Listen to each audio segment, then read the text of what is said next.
prefettura di Venezia abbia acconsentito ieri allo spostamento di 6 migranti nigeriani positivi al coronavirus dal centro di Cavarzere a una destinazione fuori città che non è stata resa nota, il pullman della Croce Rossa era diretto probabilmente nel Padovano, rimangono 24 i loro connazionali contagiati, tutti in stato di isolamento, entro una cascina privata all'estrema periferia del territorio comunale di Cavarzere, in località Rovigata, al confine con il comune di Pettorazza. Tutti questi pazienti provengono dalla Croce Rossa di Jesolo.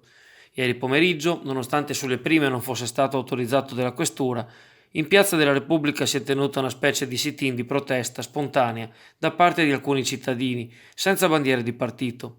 Il timore è che dalla residenza coatta della quarantena qualcuno fuoriesca, ma la zona è presidiata dalle forze dell'ordine e anche il sindaco Henry Tommasi, il più duro nei confronti del prefetto Zappalorto, sta tenendo contatti serrati con l'ente sovraordinato affinché i migranti in questione vengano collocati in una struttura più idonea ed esterna al Cavarzerano.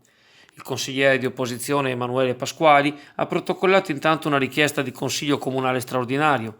Siamo esterrefatti per il comportamento della prefettura, ha dichiarato l'esponente della minoranza, che probabilmente ha adocchiato sulla cartina il luogo più lontano da Venezia dove mandare questi ragazzi, come era stato per l'ex base di Conetta. Ancora una volta la parte meridionale della provincia viene calpestata. Non è giusto trattare un paese in questa maniera.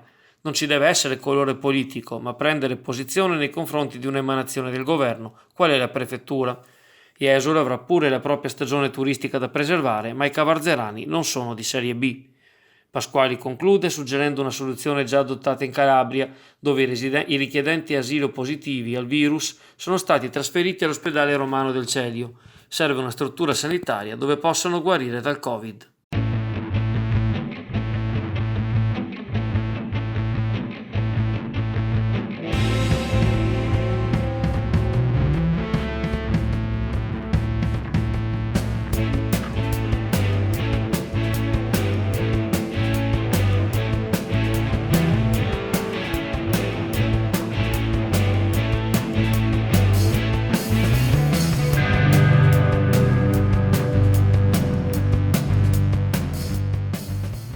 Decisamente partecipato all'incontro di questa mattina all'Auditorium San Nicolò di Chioggia, avente a tema il discusso piano dei Ghezzi e il progetto di un parco per il Lusenzo.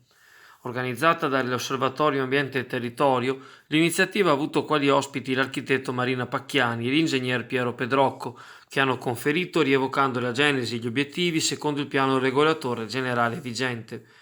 L'introduzione è stata affidata alla consigliera comunale Barbara Penzo, molto critica nei confronti del piano dei Ghezzi così come è stato approvato dalla Giunta, mentre gli interventi dei relatori sono stati moderati dall'ex assessore all'urbanistica Roberto Boscolo Bisto. Leitmotiv della mattinata è stata la necessità di uno sforzo più grande per allargare lo sguardo all'ipotetico parco del Lusenzo e non solo al piano dei Ghezzi, sorvolando le lottizzazioni attuali e una mobilità che ancora oggi risulta troppo compressa sul transito delle autovetture.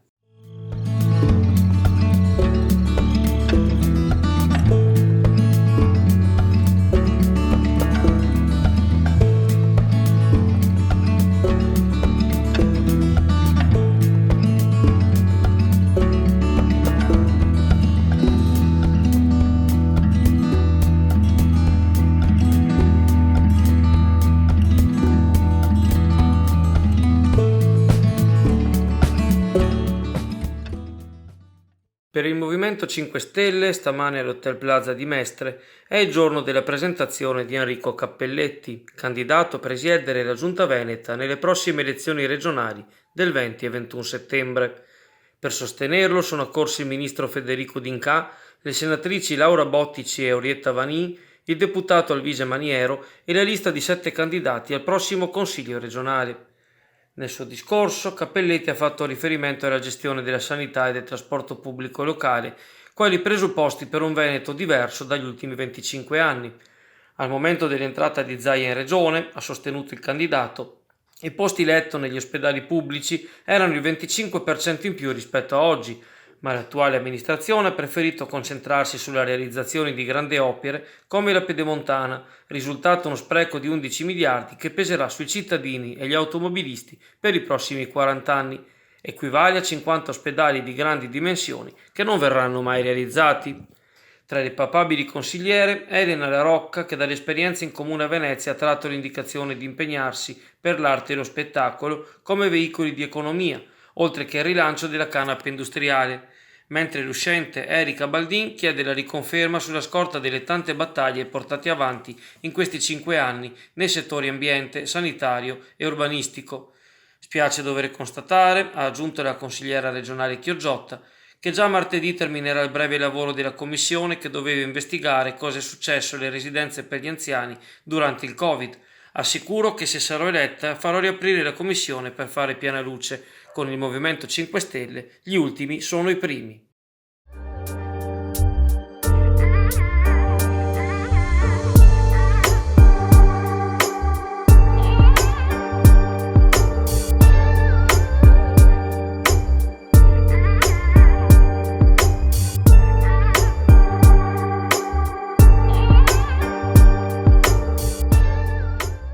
Anche nell'estate più difficile, il tour itinerante Noi ci siamo, a cura di alcune importanti radio regionali, attracca a Sottomarina per qualche ora di spensierata relazione. Al sesto appuntamento, oggi e domani, Radio Company, Radio Padova e Radio Wow saranno in diretta dal boulevard di Piazzale Italia con lo studio mobile per sprigionare tanta musica e parlare con le autorità amministrative e turistiche del territorio. Questa sera dalle ore 22 a mezzanotte su Radio Wow interverranno il vice sindaco Marco Veronese, il direttore del mercato ittico all'ingrosso Emanuele Mazzaro e Marco Donati, presidente della Pro Loco. Domani mattina, con orario 10-12, a Radio Padova sarà la volta del sindaco Alessandro Ferro, del direttore di Arteven Pierluca Donin e di Silvia Vianello, presidente del consorzio di promozione Con Chioggia Sì. Domenica pomeriggio invece, dalle ore 15 alle 18 su Radio Company, sfileranno Isabella Penzo, assessora al turismo e agli eventi, e la neopresidente del Consorzio di Promozione Turistica Lidi di Chioggia, Elena Bosco Lonata.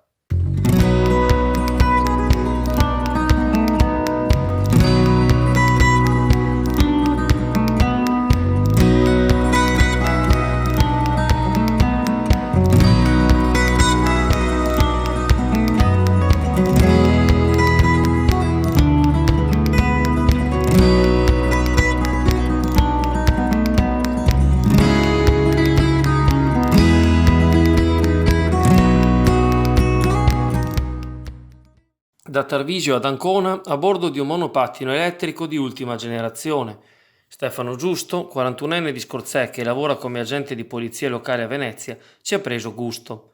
Avendo 2 settimane di ferie, ha deciso di cimentarsi con questo strumento innovativo e dal forte carattere ecologico, attraversando ieri sera la laguna sud da Pellestrina a Chioggia e Sottomarina, donde è ripartito stamane la volta di Loreo. È la mia prima esperienza di questo tipo, racconta Stefano alle telecamere di Chioggia Azzurra. Volevo proprio non produrre inquinamento e viaggiare con un mezzo stabile che non fa avvertire le curve o le imperfezioni del terreno. Solo una volta finora nei pressi di Udine è avvenuto un intoppo. Il monopattino ha forato e il suo conducente ha dovuto scarpinare per circa 15 km con uno zaino di 15 kg sulle spalle. Stefano Giusto, seguitissimo su Instagram, percorre 60 km al giorno e sarà nelle Marche il prossimo sabato. Il mio monopattino, continua l'atleta, rimane carico per 35 km e recupero la sua energia durante la sosta per il pranzo. Anni fa mi ero dedicato al giro di mezza Europa, 5.000 km, ma utilizzando l'automobile. Un messaggio sostenibile, economico e insolito nell'anno del boom del monopattino urbano.